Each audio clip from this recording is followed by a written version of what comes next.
So I'm here today with Josh, who is also formerly incarcerated, but has kind of an insane story, and his is maybe a little bit more successful or exciting than mine. So, Josh, what do you do for a living? So I'm currently a CFO of a nonprofit that helps people who are incarcerated receive financial business education, and also helps them post-release connect with employers, mentors, things like that.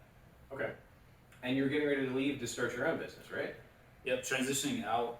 So I took that role in a contract as I was kind of learning more about the space, going into a space of helping people who came from a background like mine. And yeah, I'm excited about what's next after this is wrapped up. So, at what age did you start getting locked up? So 14, I think 14, 15. I actually got the first time I ever got arrested.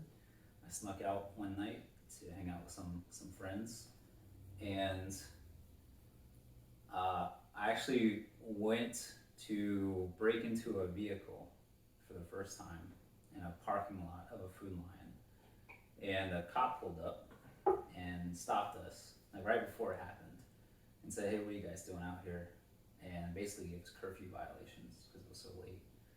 Took me to the police station, then took me back home, and soon after I got real charges and started getting locked up. So, could 14-year-old Josh imagine that you had graduated with a business degree, were working as a chief financial officer of a nonprofit, and doing what you're doing? I think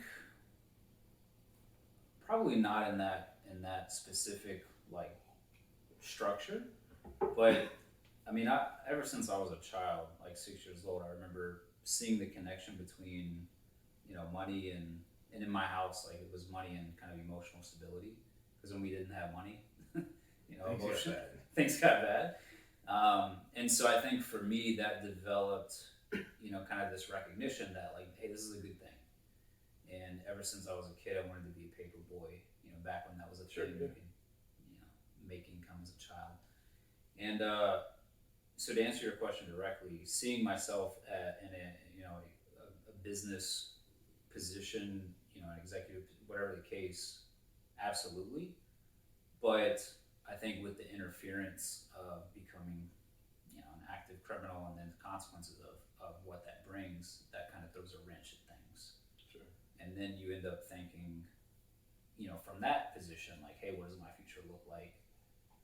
And then the answer is no. Because at that point, then my future is like, I'm getting 25 to life, or I'm going to end up in a hole somewhere. Yeah. Because wrong situation, wrong time, wrong place. Wait, you told me one of your first hustles involved chicken at the school? Oh, yeah. Well, that might have been one of the first. Yeah, so he used to steal chicken sandwiches from the lunch line and cookies and everything that you could put in your pockets. And then I would go and just like resell it, or not resell, but I would go sell it to other students. And this is my first introduction to like what makes a market. Like you have a product, you have people who are interested in paying a lower price for that same product that competitor is offering. So you just bring it to market and you undercut your competitor. And so, anyways, that was one of the early things I did. Another early thing I did was sell Skittles. My grandmother used to go to Costco and buy like the bulk packs of Skittles. There were 36 individual packs in that. Cost $13. She would bring it to me. I would go to school and like sell off the packs $1 each. So I made $36. I paid my grandma $13. I net 23 if I did the math right.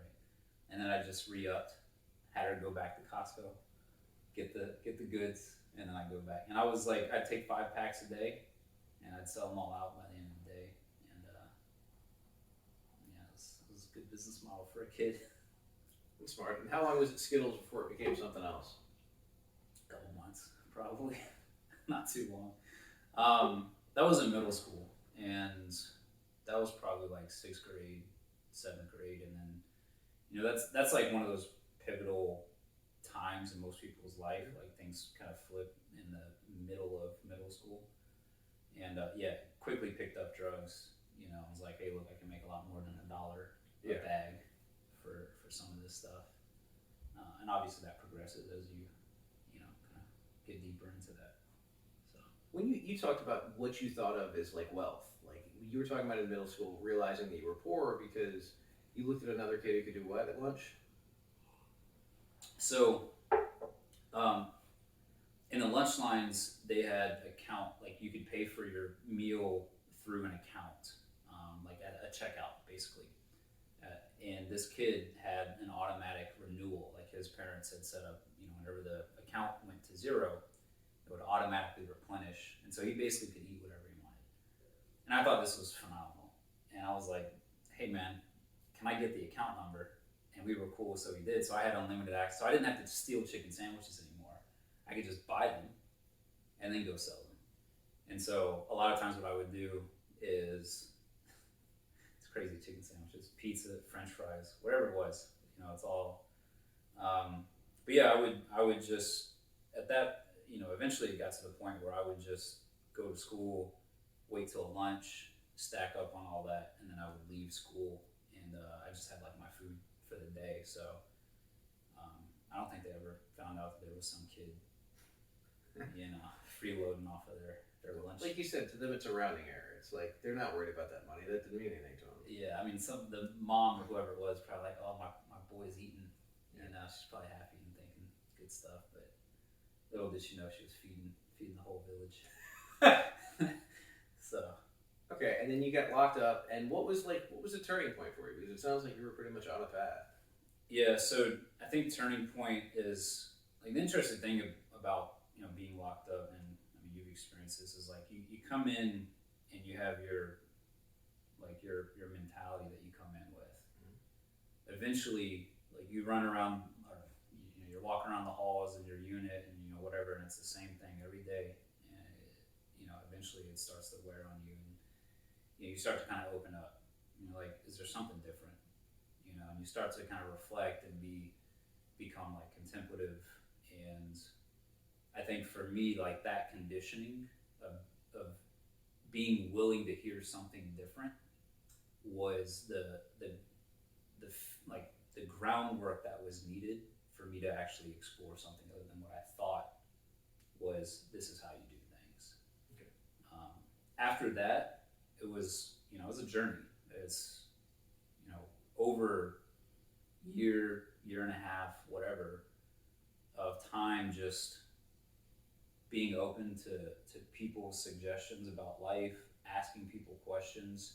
I mean, going into the adult, you know, system, there's a lot of older men, you know, some of which don't have anything good to say, yeah. Some of which do.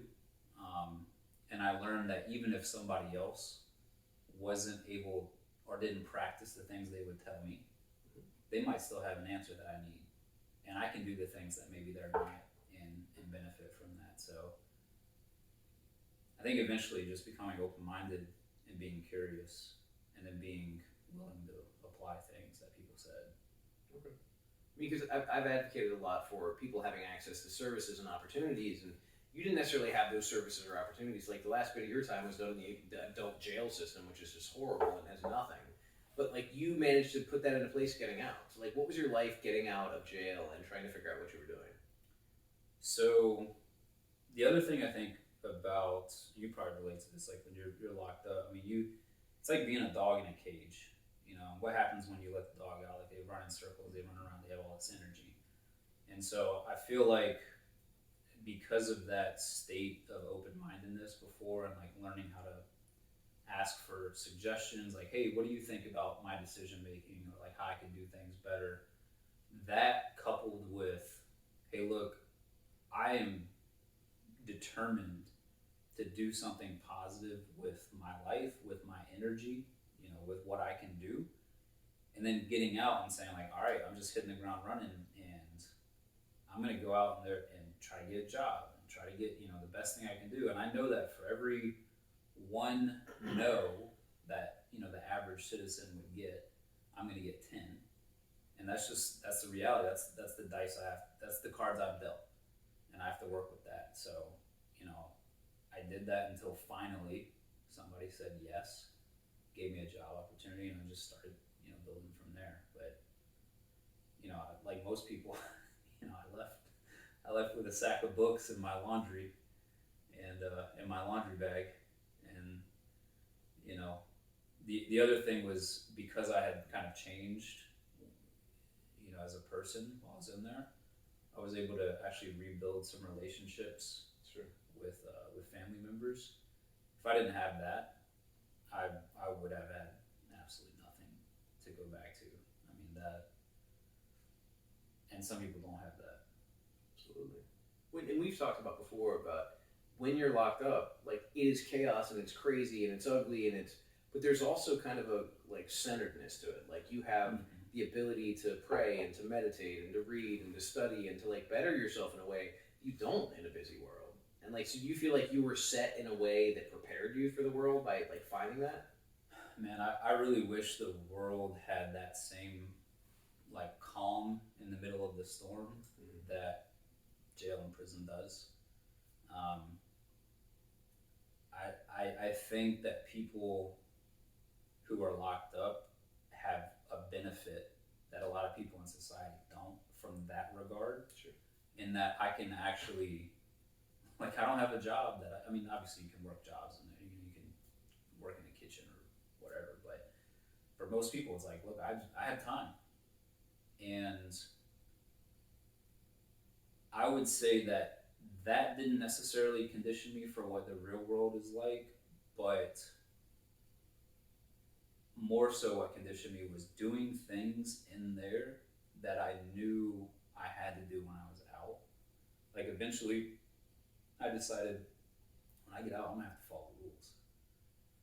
Like I'm gonna have to not speed and buckle my seatbelt and whatever, like do these things because I don't want to deal with the policing. Like I don't want to put myself in a vulnerable position.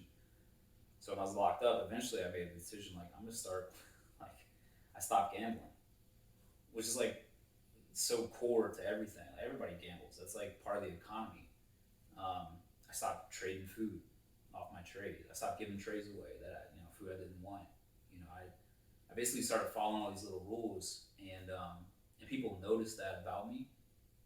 And people will say they support people like not getting it, but when you actually start changing, people will also change against you.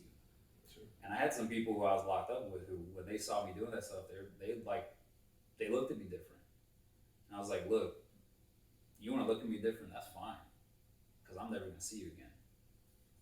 So at the end of the day, and that ability to be determined and say, I'm going to do this thing because that's what I need to do no matter what, and not be swayed by people's perception of me as I do it. I think that is more conditioning of like how to deal with the real world. But yeah, I do miss the moments of peace. Yeah. Well, because you talked about you couldn't even get a job at Wendy's when you got out.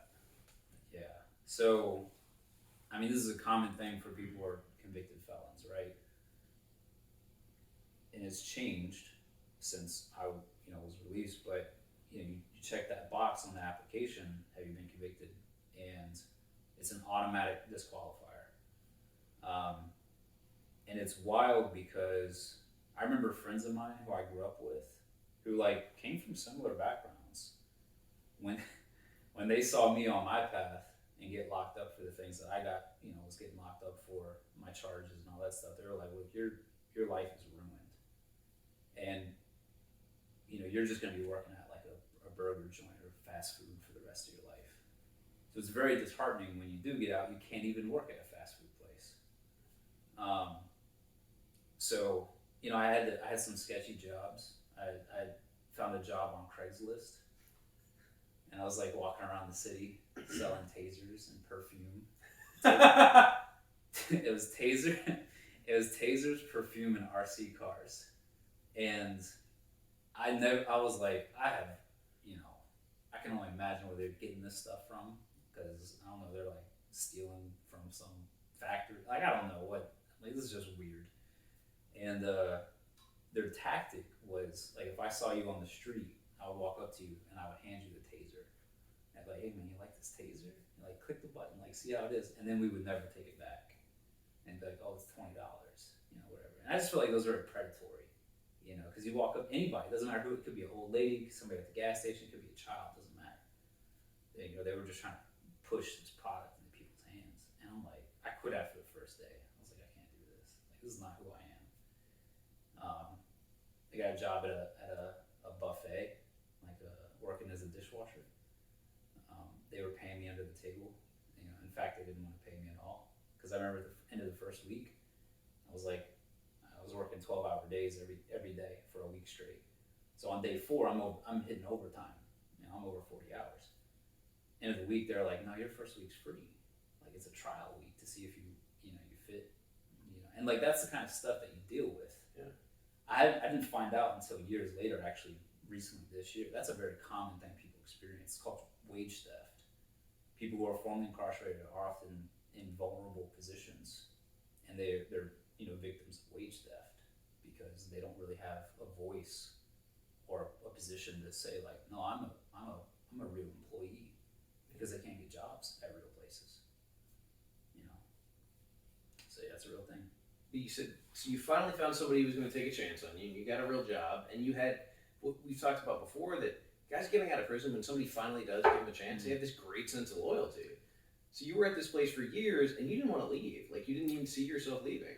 So I went to a hardware store, in Ace Hardware, and the only reason I got that job is because I walked in with the application filled out.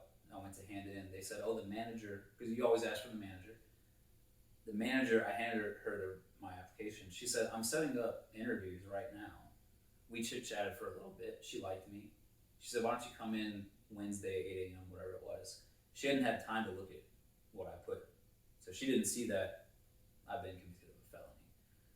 So I knew when I came into that interview, by the way, that was the only interview anybody gave me except the Craigslist and the buffet, whatever. But that was the only interview, and I came in and immediately I said, hey, thank you so much. There's something on my application that I'm sure you want to talk about. I would love to go into that if you want to. And I think they appreciated that, being upfront. At the same time, I wasn't like descriptive about my charges, what I had done. I just said, look, I've made choices in my life that were the incorrect choice. And I'm responsible for those things, and I own up to those things, just like I'm responsible for doing something good with my life today. And that's what I'm doing, and that's why I'm here. And I want to be a part of this company as part of that journey. So if you're interested, I would love to contribute to what you're doing here. And we talked more, and they told me straight up, like in that interview, said, look, we want to give you a chance. And that was it. They gave me a chance. And to your point in your question, the weight that has for somebody is it's so meaningful. And of course, I went there and I was working my butt off. I was absolutely going to kill it. Like they were going to be happy they gave me this chance. And I got invested. Yeah. And it was the first time in my life that I felt that I was contributing to something positive, and I had a community around me, my coworkers and that environment, that respected me in a positive way, not just for violence, not just for drugs or what I had or money or stories or all this stuff that when you're in the street criminals, like none of that stuff. It was like I was knowledgeable, I was reliable, I was I could make decisions and give people clarity when they were confused about like what do we do, and that just felt so rewarding that I was heavily invested, and I wanted to see them succeed. It was like symbiotic. Sure. I mean, in there you are making $30,000 or $40,000 a year. You've worked there for what, 4 years or 5 years? Almost 5 years. And then what caused you to leave? Like, what was enough to break that? This is the other thing, to your last question about like people who are formerly incarcerated being loyal to opportunities they get. There's a not so positive, I guess you could say, side of that coin, which is lack of awareness towards other opportunities. And when I was there, I was doing all this, making 30 grand, and that was the most I'd ever made, legitimate. And I thought moving up to like 45,000 or so, which was the top position they had there, was like an adult job. I tried to pursue that. It wasn't going to happen on my timetable. It's going to take longer than I expected. And so I realized, like, I gotta find an alternative. Like, what else is out there? And thankfully, we have search engines today, so I can go on the internet and research. And I just Googled what's the highest paying job in the world, because I'm like, if I'm gonna shoot for something, I might as well aim for the top. Why deal with all the other stuff? And it was like hedge fund manager, and I think it said like $200,000, a year or something, which I now have learned is like wildly off. Like it can be far more than that. And then I started backing into, okay, if I want that job, what's the education? Where can I get that education? How do I prepare myself for that? And then develop a strategy to do that. And then once you build the strategy, you just execute to it, and it's just like, hey, this thing's all autopilot kind of. But then you let time do its thing, and eventually, you can get there. Sounds good. And so, what were your jobs getting out of that? A few years after incarceration, after making $30,000 a year at a hardware store, what did your job prospects look like? So I transitioned from full time to part time. Went to school full time instead, and then after that, I ended up in school for a finance degree, which led me to New York, to Wall Street for a little bit. Got an internship. Spent a summer working at effectively a hedge fund. Was not qualified for that. You talk about, I can walk into a prison and be super comfortable. I walked into that place and I was a fish out of water, man. Yeah. I was like, and nobody knew my background, and I wanted to keep it that way too, because that's not something you just openly express in an environment like that. I didn't feel comfortable, at least. So I did that, decided I wanted to pursue something a little bit different, and I ended up going to a Fortune 50 corporation, and I did that for 2 years after school. Ended up in a couple of interesting roles in transformation, strategy, mergers and acquisitions, product development, things like that. And then I left and became my current position, the CFO nonprofit that works in this space. But I guess what I was trying to get at is, you went from thinking $45,000 a year was like the peak, like that's what adults get, to where you were making a small fortune at the other job. Yeah, I'm not shy about saying, like, my first job out of college was making $100,000. I've worked for 5 years at a hardware store, and I never came close to that. And so this is going back to, people just don't know about the opportunities that are out there. And that doesn't mean that, when I was at the hardware store, I could have just applied for this other job and got 100,000. No, like, you have to do some work to qualify for that. And that was the starting point. Yeah. Because you start there, and then you get promoted, and then you see other opportunities, and it goes up, and it's pretty wild, like the salaries that are accessible. And it's like, I never thought something like that was a normal job could pay that kind of money. So when I got out of prison, I was like, man, I hope I'll be able to get a job that can like pay something. And somebody said, yeah, you should charge $20 an hour. I was like, man, I can charge $20 an hour? Yeah. And then the other guy was like, oh, you should charge $25 an hour. And I was like, cool. So I was working and I was charging $25 an hour. And then I was realizing, like, I got to pay taxes out of this. Yeah. I got to pay health insurance. Like, I was like, man, I don't think this is enough, but like, I can't seriously ask. Yeah. I remember the first time somebody asked me for a consulting gig, like, what do you charge? I was like, honestly, dude, I don't know what's reasonable. He's like, why don't you ask $100 an hour? I was like, okay, can I have $100 an hour? He said, sure.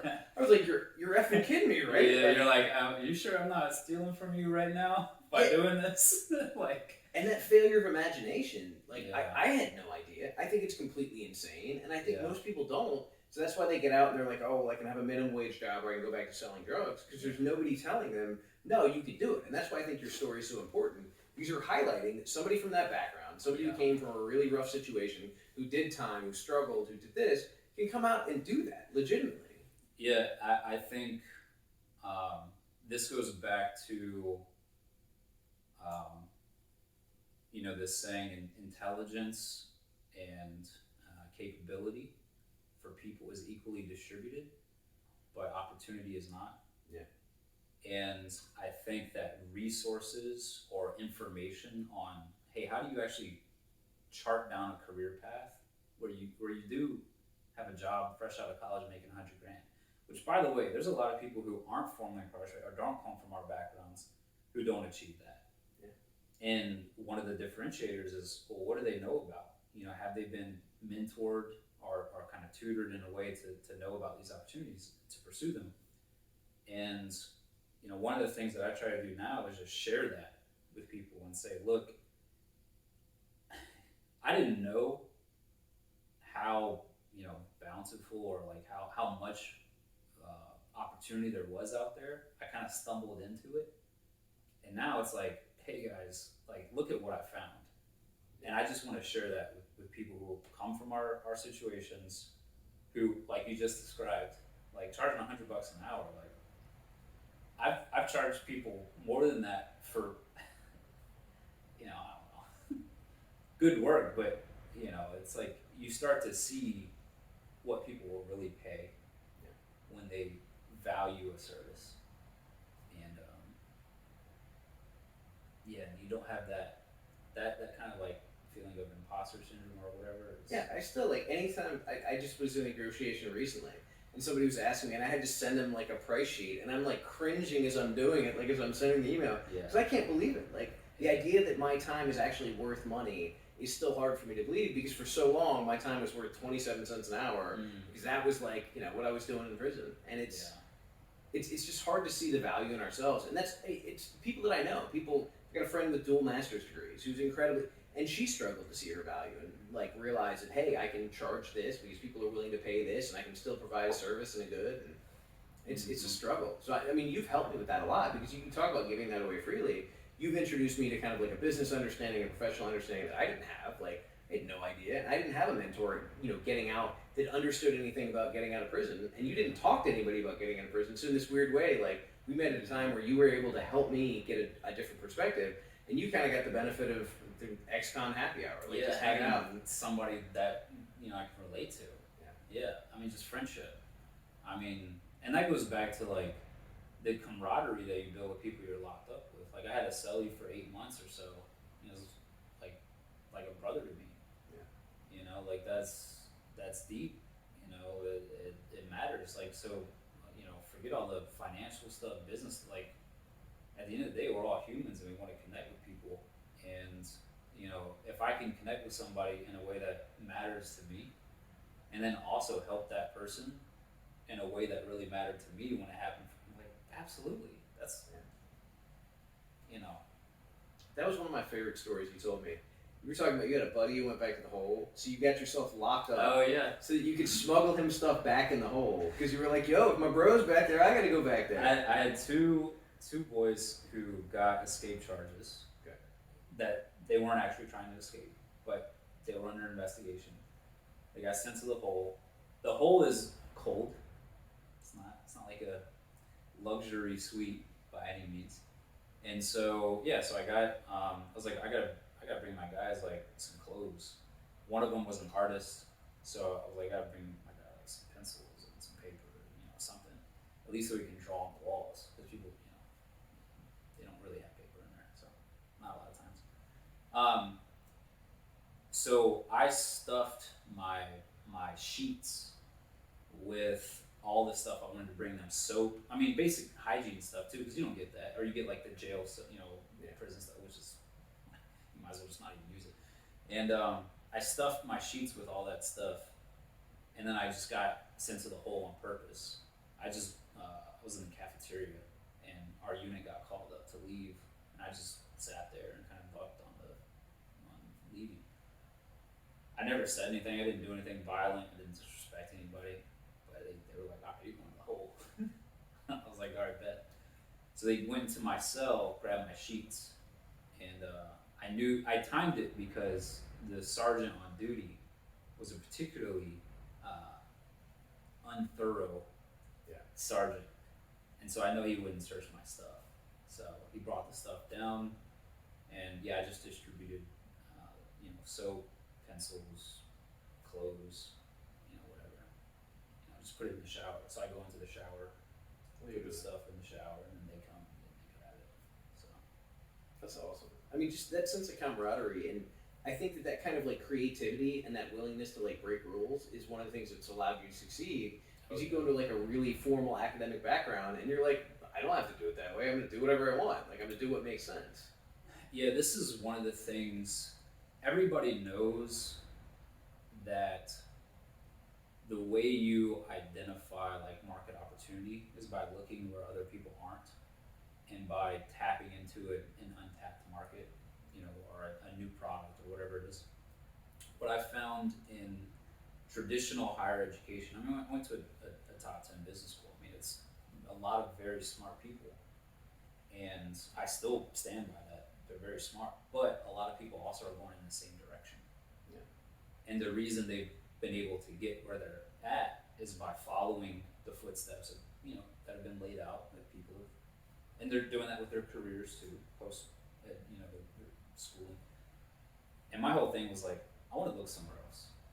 So I'm getting the same education, but my inclination is, how do I go a different direction? And I think that's where you find opportunity. It's not the only place, but it's a place to find new opportunity and untapped, untapped benefits or what have you. Well, like you said, it's the linear versus the exponential curve. Like you follow a straight path and you may go up, but it's a limited thing. If you follow a new path, it may take a while, but eventually your growth is essentially unlimited. I think you got to do that. You have to deviate from the standard path and venture into something new if you want to reach a higher return. If you want a higher financial return than the average, you got to do something different than the average. And yeah, I did all that. That's why I went to prison. I did it in the wrong way, okay? But I don't know. I think that core skill set, or like propensity to think differently, I wouldn't trade that. I just wouldn't. Because, I mean, I think we have a lot of people in prison with issues with addiction, with issues with trauma, with issues with mental health. You also have a lot of entrepreneurs that just went in the only path they knew, which was not a good idea. Yeah, it's kind of interesting because when you see people in college drop out to start, their own businesses or, startups or what have you, or they do it post-college, it's celebrated. But a lot of times people who are even younger than that, like young drug dealers, like, myself, they activate that entrepreneurial side of them earlier. Yeah. And typically they're in more impoverished situations where drugs as a product is more readily accessible, and they don't have education around technology, how to build an app, how to build a legitimate business. So they just go with what's in front of them, and they take it into their own hands and say, look, I'm going to start making money for myself, and I'm going to get financial empowerment by doing that. And then they get punished. And look, I get it, it's illegal. I'm not trying to say it's not, but I think failing to recognize that those people are, could be the future business leaders of our country. If we channeled that in the right way, you have very smart people. They're very economically savvy. I mean, you've seen the prison economy. Like, people can make an economy out of soap and cards and all sorts of makeshift random stuff. Yeah. And people can run bakeries in prison. I used to bake stuff. Yeah. Out of whatever. Like, it's crazy. Imagine if these people had education, technology, connections, social capital, all those things. So it's another reason why I want to help people from our world to transition in, because the core elements of what's required is there. What's not is like the stuff on top, which is like how do I do it in a legitimate way. Makes sense to me. Yeah, and I mean you're doing that with, I mean what that's been an interesting thing to see you do is like you've got this massive following, you've got a massive reach and impact, and it sounded like it was kind of accidental. It was entirely accidental. Like, what was that? What is that like? Because I don't have, you know me, I'm like a under the radar kind of guy. Well, it was, I mean, when Courtney was like, we had started doing the podcast before I got out. We was just talking on the phone, and we were just talking about criminal justice. And she was like, look, I don't think you understand, like, people are going to want to hear this. I was like, Sure. Honey, like, nobody wants to hear this. Like, what, you're just... Yeah, because you're surrounded by guys who talk about this Yeah, stuff like, all that's day. all anybody in prison talks about. Yeah. So I got out, and I had always said I was going to go to the top of the mountain, and I was going to, like, just, that was going to be where I put everything down. Because you, like, walk around with that kind of armor, that trauma, and I was like, I need to go up there and do whatever I need to do. And so I told her, and she was like, Jesse, when you get up there, like, you need to make a video. Like, you need to record that process. And I was like, all right, whatever. So I did. I went up there, and I kind of, like, screamed, and I cried, and I, like, went through some stuff, and then I made this video. Yeah. And, like, I'd never used TikTok. I didn't have any followers. Like, I didn't follow anybody. I didn't even know what I was doing. And I posted it, and, like, I go look, and I was like, I got 1,000 views. Like, dude, I got 1,000, like, That's a 1,000 lot. people watched my video. Yeah. And then I went back the next day, and I had, like, 10,000 views. And I was like, what? And then, like, by the end of the week, there were, like, 10,000 people that wanted to see every video I had come out. And I was like, dude, this isn't normal. Like, Yeah. that's not how this works. And then I just kept doing videos, and the things that I take for granted, like, people, it's so hard to understand, but I guess you do. Like, I don't think about the fact that it's significant that, like, you can't just keep flushing the toilet, that, like, it'll cut off. Or the fact that, like, you have to trade for toilet paper. Or that, Yeah. like, those things I don't think about that. Or, like, you know, when I went into your house the first time and you had the drinks lined up in the fridge, it gave me a flashback to the locker where I got, like, all my soap lined up and all my deodorants lined up. Yeah. So I just talk about that, and people are like, man, this is so interesting. And then I start saying, like, hey, you realize our criminal justice system, like, doesn't really protect public safety, like, because we're not actually making people better, and we're releasing people whether they've changed or not. Like, Yeah. we're not doing this. And these are things that I take for granted, because it's like, if you grow up in a bowling family, you know everything about bowling, and you assume that everybody knows about bowling. Well, for 19 years, I listened to people complain about the system and talk about things in there, and I get out and I realize, like, nobody knows any of this stuff. Yeah. Nobody's out here talking about it. So it's been amazing, but it's been weird and uncomfortable and ridiculous, and I don't know. I get a lot of really positive messages, and I get a lot of people, like, reaching out to say thank you because they have a family member who's locked up, or they're facing incarceration, or they've been out, and they're like, man, nobody understands what it's like to get out and, like, face the world, and, like, I appreciate that. And the ability to connect with people on that, just, that's what makes it worthwhile, because I don't make nearly enough money from TikTok or from anything to like justify the hours I spend doing it, but, like, the human return, like, that's what really keeps me going. Yeah, I think that's the real fuel of life that a lot of people, you know, they end up, and I've done this too. You know, you're in a lucrative career, you know, great, but you hate your job. Yeah. You know, you show up every day and you're like, man, I don't know what I'm doing, like, or how this contributes to something positive in anybody's life. And I totally relate to what you're saying, and you know, I think that's why, like, this is cool to see, you know, for you, and you know, for me as well, like, as venturing into that space of, hey, you're finding a way to create a meaningful impact for people, and also something that's economically sustainable. You know, it can help you actually live a life, and the marriage of those two things is very rare that people find that, I think, but it's really cool to see. Yeah, I mean, like I said, I wouldn't be here if it weren't for you or some of the other people that have kind of, like, mentored me and encouraged me and taught me, because, like you said, you know, I had a family to go home to. I had, like, a structure. I had support. I had people reaching out and offering me jobs. Most people don't have that, and it's really easy to say, like, oh, well, I would just do this, but, like, until I'm in that position, and there are guys that are getting out, like, this year, I don't know how they're going to do it. Like, I don't know that I could do it in their position, because I know how bad it is. I know what they're facing. I know what they're struggling with. And I want to make sure that other people have those opportunities, because we need a lot more stories like yours.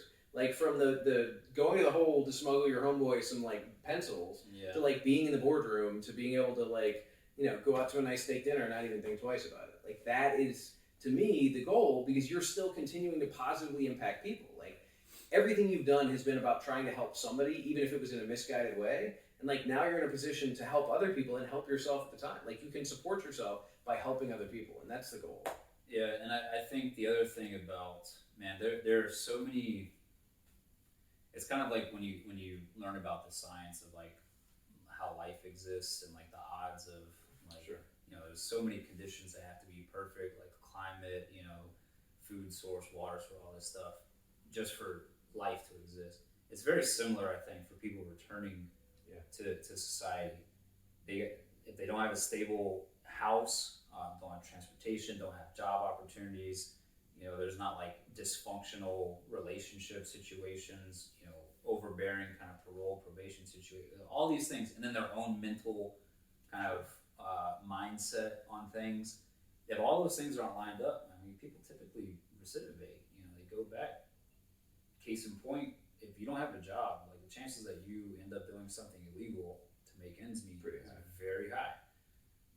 Guess what? You're also under the radar. Like when you get released, I don't know what police do when they meet every morning and have coffee, but I think they talk about like all the people who are getting out and like who we need to keep an eye on, and then like you're on somebody's radar. Because I remember when I got out, I had like police that knew about it, and I was just like, I don't want anything to do with you guys anymore. Like I'm good, and I still had that like shadow over me. So if all the conditions aren't right and people slip up, they just go right back in. And I think it's very challenging. The people that you mentioned who are getting out soon, I mean, some of it's not going to go well. Like some of it's not going to be pretty. And, but some of it also is going to be finally, I'm out. I get to go be a person. And it's a mixed bag, but yeah, I mean, it is what it is, I guess. Well, we're out, and in our own way, we're both working to try to give other people opportunities, and nothing happens like overnight. It's a gradual thing, but people care. More people are interested. People are like tuning in to listen to this, which is the best sign there is. So, I think one of the other things about like getting out and transitioning, and I'd be curious your take on this too, is you mentioned going from like the cell to the boardroom, kind of that transition. I'll be honest, when I got out, I would not have been able to manage a C-level conversation, which today I've had many of those. I had to intentionally reform myself. sure. The way I talked, I was like, a prison kid. Like I was super slang, like the way my accent, the words, everything, and it isn't until you're in an environment where nobody sounds like that You realize that you become conscious of like, dude, I sound different, and I think that's one of the interesting things is like, if you're never in those environments, you can't adapt to them. Yeah. But if you're not qualified to be in those environments, you don't get to get into them. So it's kind of this chicken and the egg thing. But that was part of what was happening those 5 years at the hardware store. Sure. Is I was interfacing with all these people who were different, and I was learning how to talk to them. I was learning how to seem like a normal person. I mean, seriously, like when I first started, I was like, I straight up sounded like somebody who just got out of jail, And I remember talking, even things like, if you told me a story, your buddy got out, he his first meal, you guys order, all this stuff off the menu. He takes a bite of some stuff, he wants to give it to, his daughter or whatever, and said like, try this. That's a common thing. Like, hey, if you're in prison, like you don't have much, when you get something great, you're like, look, I want somebody to like experience this with me. And I remember even being at work and like we had like a birthday celebration, something, and like the vice president of like the company or whatever was there, and I was like, hey man, have some cake, and he's like, I don't want any cake. I was like, bro, just try the cake, and I realized like my like trying to be like share with somebody I care about was coming off as like aggressive, to like my vice president, and he got kind of mad. He was like, "I don't want any cake," and I was like, "I should probably just leave." Yeah. I was like, "He doesn't want any cake," you know. Like, how does he not want cake? Like, it's freaking cake, you know. Like, and I'm sitting there like, this is like the sixth cake I've ever had since I got out, you know, whatever. And you know, but you got to realize like the social situations, Remember the first time I went out to a restaurant, I didn't know restaurant etiquette. This whole like put the napkin on your lap thing, like that was weird to me. I was like, why would you put the napkin like? And the napkin was so nice, you know. It's like this cloth. You don't want to get it dirty. Yeah, and it's like, you know, what is it? This guy? He took me out to a restaurant because he knew I didn't have any money, and he's like, "Don't worry, I'll take you." We get there, the waiter or waitress, whoever, comes over and says, "Anybody want appetizers?" You know, and the guy I'm with orders 2 appetizers, and I'm thinking, and this is good. This goes back to your like failure of imagination and just kind of being acclimated to like, you know, not having money and stuff like that. I'm thinking, oh, they're just being like cheaper tonight, and we're just gonna order appetizers because that's what he ordered. So when it comes to me, I ordered more appetizers. I was like, oh yeah, I'll take the whatever. I didn't realize that was just the start of the meal, and then later on, I felt like such a jerk because this guy was taking me out on his dime, you know, helping me out, and then here I am like adding more food to it. When they came and asked for the entrees, like my heart sunk. Food too, you know, because it's totally a thing that I would expect of like nobody has money, you know, we got to be, you know, whatever. And as you know, that's changed a little bit, you know, for the better, and definitely still order appetizers. Yeah, yes, you do. But more, you know, entrees too. And actually, that's something interesting. I'd be curious your take on this. So I guess my question, you know, to you is like, is there a habit or, you know, a thing from prison that's kind of stuck with you, or even like negative or positive? And the example for me is like, I still eat like, it's your first meal? Yeah, like it's my first meal. Yeah. You know, like I still eat, like I don't have, you know, like I just got commissary for the first time and I'm loading up. Yeah, I'm buying everything I can. And I've been out for a little while. Well, I think for me, I'm still in kind of the scarcity complex. Like even if I have the money, like I feel guilty if I spend. I think I told you like $20 is a thing. Like if I go out and I buy a meal for $15, like I feel like I'm treating myself, but it's not bad. If it's like $20 or more, I feel horribly irresponsible. I'm like doing the balance and trying to figure out like what I need to cut out this month, and like even when that's not a problem, it feels like a problem. Like it feels like it's too much. And then like I remember, so the first time you took me out to dinner, you like ordered like 3 appetizers and 3 entrees and I'm sitting here like, man, like I feel like shit. Like, am I supposed to like not eat That's some how of I this? felt Or, like, when the guy brought me. yeah, and I'm like, do I just like leave it so he can take it for the doggy bag? Like, cause I'm feeling bad. And you're like, no, bro. Like, I told you, I'm gonna take you out. Like, we're gonna be okay. But I felt horribly uncomfortable. Yeah. I'm just now kind of getting used to it. But I'm like, man, I need to like, literally in my mind and like not intentionally, I'm like, all right, I need to figure out a way that the next time you come to town, I've got enough money that I can take you out to a nice dinner. So I'm not like. But you know, the crazy thing about that is the guy who did that for me in that story, you know, his whole thing is, hey, just do it for the next person. Yeah. And it's the same thing, you know, look, we're just chain reactions, man. There's going to be absolutely somebody that you meet, you know, 3 years, 4 years, whatever it is, and you're going to be looking at yourself in the past like, man, that was crazy. I can't believe $20, like, you know, geez. And do it for the next person, you know, like that. I know the impact that had for me, and I know what it means to somebody, you know, in our situation. And that's why it's such a warm, like, I love it. Like, it makes me feel good. Like, I love that. And, you know, I know it's a temporary thing, because there's going to come a point where you're going to be like, it doesn't matter, you know? Like, I believe in your success far too much.